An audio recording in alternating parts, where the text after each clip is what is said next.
राजस्थान के एक छोटे से गांव में एक पुरानी हवेली थी जिसे लोग भूतिया हवेली के नाम से जानते थे।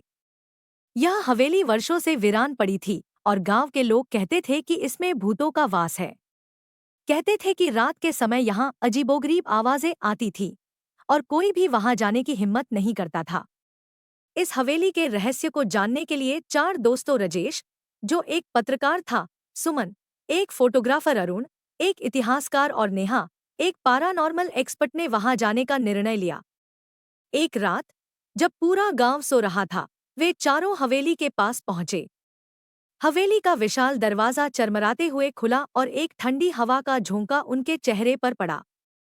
हवेली के अंदर का वातावरण बेहद भयानक और रहस्यमय था। दीवारों पर लगे पुराने चित्र, जर्जर फर्नीचर और फर्श पर पड़ी धूल की मोटी परतें यह बता रही थी कि यहाँ सालों से कोई नहीं आया था। हवेली के अंदर जाते ही उन्हें एक अजीब सी ठंडक महसूस हुई। राजेश ने अपने रिकॉर्डर को चालू किया और सुमन ने अपने कैमरे से तस्वीरें लेना शुरू किया।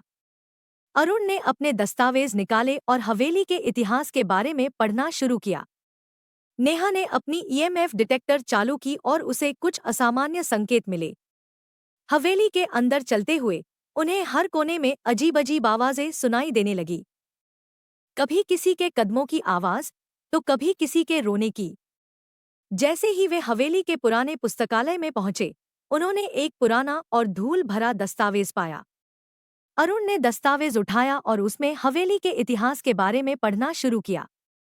दस्तावेज के अनुसार इस हवेली में एक समय पर एक धनी परिवार रहता था। एक दिन एक अज्ञात शख्स ने हवेली पर हमला किया और पूरे परिवार की हत्या कर दी। उनकी आत्माएं अब भी इस हवेली में भटक रही थी और मुक्ति की प्रतीक्षा कर रही थी। तभी सुमन ने कैमरे में एक छायादार आकृति को कैद किया। उसने अपने दोस्तों को यह दिखाया, लेकिन जब उन्होंने कैमरे में देखा तो कुछ नहीं दिखा। नेहा ने अपने ईएमएफ डिटेक्टर पर ध्यान दिया और उसे कुछ असामान्य संकेत मिले। राजेश ने अपने रिकॉर्डर पर कुछ फुसफुसाहटें सुनी, हमें मुक्त करो, हमें न्याय चाहिए। चारों दोस्तों ने मिलकर हवेली के तहखाने में जाने का निर्णय लिया, जहां उन्हें लगा कि आत्माएं हो सकती हैं। तहखाने में घुसते ही उन्हें एक पुराना ताबूत मिला, जिस पर अजीबोगरीब निशान बने हुए थे। ताबूत के पास ही एक प्राचीन दीपक रखा हुआ था। राजेश ने दीपक को जलाने की कोशिश की और जैसे ही दीपक जला, ताबूत का ढक्कन हिलने लगा। तहखाने में एक बड़ा हॉल था, जिसमें चारों को एक अनोखी ऊर्जा महसूस हुई। हॉल के चारों ओर दीवारों पर हवेली के मालिक और उसके परिवार के जीवन से संबंधित चित्र बने हुए थे। एक चित्र में उस अज्ञात शख्स द्वारा किए गए अत्याचार दिखाए गए थे।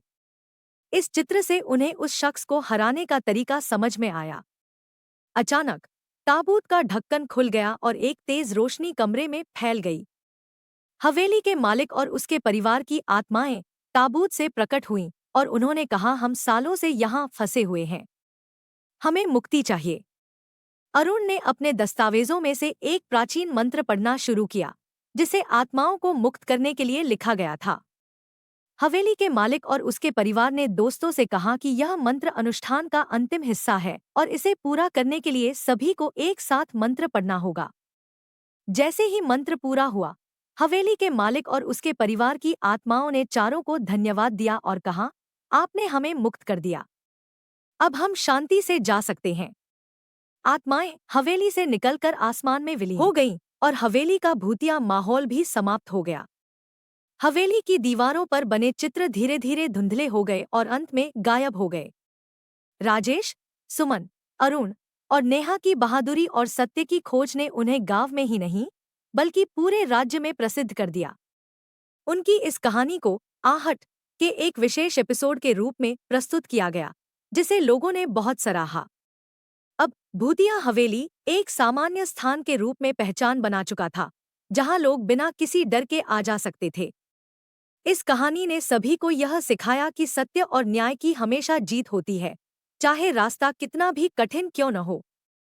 चारों दोस्तों की साहसिक यात्रा ने सभी को यह प्रेरणा दी कि वे भी अपने जीवन में सत्य और न्याय के लिए खड़े हों और अपने डर पर विजय प्राप्त करें।